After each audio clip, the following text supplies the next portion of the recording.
Des tabulations. Alors, une tabulation, ça ressemble à quoi? Ça ressemble à ça. Alors, on l'a déjà tous fait, en général on le fait pour faire un retrait de première ligne, bien souvent. Alors, je tiens à vous montrer plus en détail, une tabulation avec les caractères invisibles, ça ressemble à ça, une petite flèche.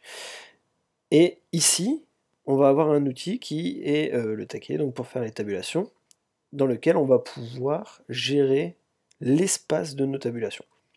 Par exemple, si je mets une tabulation ici, et que j'appuie sur la touche, on peut voir que la flèche, du coup, s'est déplacée sur beaucoup plus de distance. Et si je décale au fur et à mesure, vous voyez que je décale ma tabulation. Donc elle va aller de plus en plus loin. Donc, on peut enchaîner plusieurs tabulations. Si on veut enlever notre tabulation, on clique dessus et on descend. Ça aura pour effet de la supprimer, avec une petite animation qui est plutôt sympa. Maintenant, je vais sélectionner mon texte et je vous invite donc plutôt à taper au kilomètre et après faire vos tabulations. Donc je vais mettre plusieurs tabulations. Je vais en mettre une à 3 cm, une à 7 cm et une à 11,5 cm. Alors j'ai sélectionné mon texte parce que là vous voyez, on voit mes tabulations.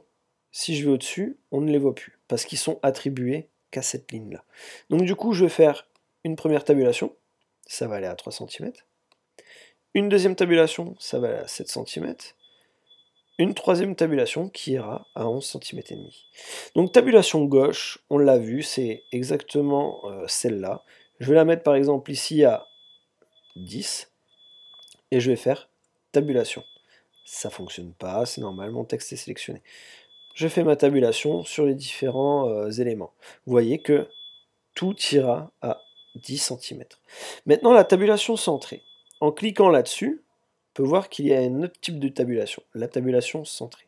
Je vais sélectionner mon texte pour bien l'appliquer à un endroit. Je vais me mettre à 8 cm. Je mets une tabulation donc centrée.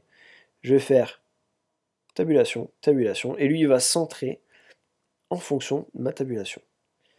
Maintenant, la tabulation droite, je sélectionne et je vais faire ceci. Donc, je vais la mettre à 11 cm. La tabulation droite, elle aura pour effet d'avoir le même fonctionnement que l'alignement à droite, sauf que ça va s'arrêter à l'endroit où on a décidé. D'accord? Tabulation décimale. Alors ça va fonctionner bien sûr qu'avec des chiffres qui ont une décimale. Je vais réappuyer. On voit qu'il y a un petit point avec un chiffre. Donc je vais faire un peu plus compliqué même. Je vais revenir sur ma tabulation gauche. Je vais mettre ma tabulation gauche à 4 cm et ma tabulation décimale à 10 cm.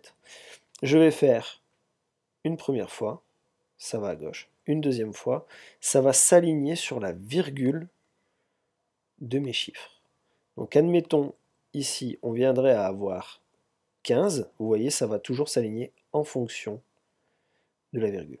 Maintenant, je vais sélectionner ça et je vais double-cliquer sur ma tabulation. Et là, on peut voir que on a nos tabulations. On peut changer l'apparence. Et moi, je vais faire, je vais mettre pour la tabulation qui va de 4 à 10 cm, et je vais lui indiquer que je voudrais avoir des points de suite. Je vais faire OK, et voilà, on aura des points de suite qui vont se relier de ma tabulation de 4 à 10 cm. Donc c'est comme ça qu'on fait des points de suite. Admettons, je viendrai à me mettre ici, je sélectionne, je double-clique dessus, il faut bien être précis, je mets mes points de suite, pour celle qui va à 10, je mets mes points de suite, je fais OK. Et voilà comment on crée nos points de suspension rapidement.